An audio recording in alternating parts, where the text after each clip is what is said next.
Guys, welcome back to my channel. আমার চ্যানেলে তোমাদের সবাইকে স্বাগতম। তোমরা সবাই কেমন আছো? আশা করছি খুব ভালোই রয়েছো। তোমরা কি জানো গঙ্গা দশমীতে পুণ্য স্নানে 10 পাপ মুক্তি হয়? তাহলে চলো কি কি পাপ মুক্তি থেকে গঙ্গা দশমীতে পুণ্য স্নান করলে মুক্তি লাভ করা যায়। চলো তাহলে ভিডিওটি শুরু করা যাক। জ্যৈষ্ঠ শুক্লপক্ষের দশমী তিথিতে মর্তে গঙ্গার আগমন হয়। সামনেই কিন্তু গঙ্গা দশমী চলে গেছে। এই তিথিতে গঙ্গা স্নান, পুজো, দান ও পাপমুক্তির মন্ত্র জপ করলে শুভ ফল পাওয়া যায়। চলো তাহলে গঙ্গার দশমী সম্পর্কে জেনে নেওয়া যাক। হিন্দু ধর্মে গঙ্গা দশমীর বিশেষ মাহাত্ম্য স্বীকৃত রয়েছে। শাস্ত্র মতে জ্যৈষ্ঠ মাসের শুক্লপক্ষের অষ্টমী তিথিতে পৃথিবীতে গঙ্গা অবতরিত হয়েছিলেন, তাই এই দিনটি গঙ্গা দশমী হিসেবে পালিত হয়। উত্তর ভারতে এই তিথিটি গঙ্গা দশহরা নামে পরিচিত। এদিন গঙ্গা স্নানের বিধান রয়েছে। হিন্দু ধর্মে গঙ্গাকে পবিত্র নদীর আখ্যা দেওয়া হয়েছে।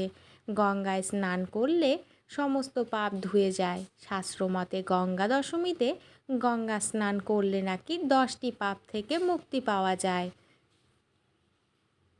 গঙ্গা দশমীতে গঙ্গা স্নানের ফলে কোন কোন পাপ নষ্ট হয়?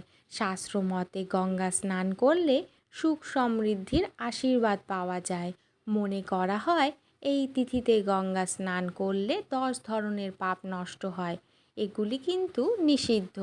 1 নাম্বার হিংসা, 2 নাম্বার পরস্ত্রী গমন, 3 নাম্বার চুরি, 4 নাম্বার কঠোর বাণী, 5 নাম্বার অন্যের ধন আত্মসাৎ করার মানসিকতা, 5 নাম্বার কারো খারাপ করার কথা ভাবা, অপ্রয়োজনীয় কথায় মিথ্যা বিবাদ, মিথ্যা বলা, সমালোচনা করা, অন্যের অনিষ্ট করা।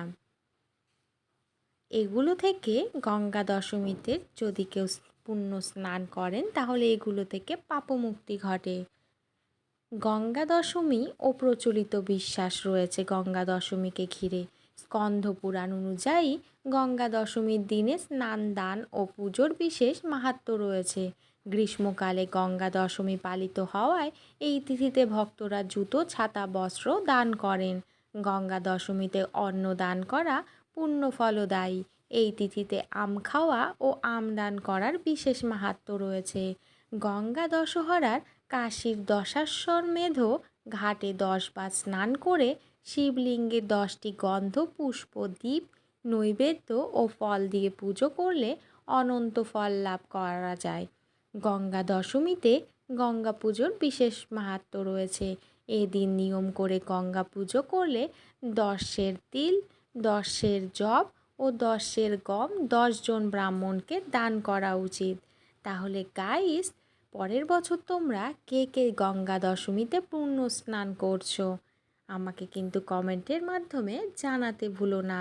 আজকের ভিডিওটি এ পর্যন্তই। ভালো লাগলে লাইক, কমেন্ট ও শেয়ার করতে ভুলো না। Bye guys.